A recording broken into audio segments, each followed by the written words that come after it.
jo sempre defenso dues vessants. A veure, nosaltres tenim les vesprades, evidentment, el públic és eminentment familiar i ho cuidem, Això no vol dir que no puguen haver espectacles en missatge. Jo sempre reivindique que la cultura no és entreteniment, la cultura és transformació social, és el que ha sigut sempre, d'alguna manera. Que entretindre's està molt bé, però si a més jo te puc donar un punt de vista diferent, que és el que, en definitiva, és el que fem els artistes. Pegar-li voltes al que veiem per a contar-te-ho d'una manera que no vaig a leccionar-te, però sí vaig a donar-te punts de vista perquè es penses. I això va molt bé, això no té edat, per dir d'alguna manera.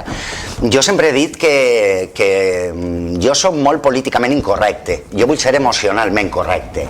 La políticament incorrecte me dona absolutament igual.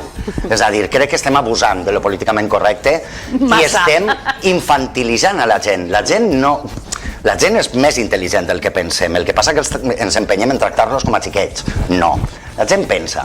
Jo he vist famílies que porten els xiquets a veure espectacles que són eminentment per adults a la nit i els van explicant i els xiquets ho entenen més que molts adults.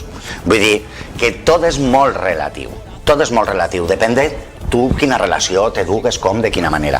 Però sempre tenim aquest punt de posar les coses que són una miqueta més per adults de cara a la nit, que no m'importa que estiguin els xiquets, però evidentment tenen que anar en un adult que els pugui anar guiant. De tota manera, aquest any ne tenim algunes, però que jo crec que no n'hi ha cap temàtica que un xiquet no pugui entendre. N'hi ha molta conscienciació social perquè també acabem de passar un fet.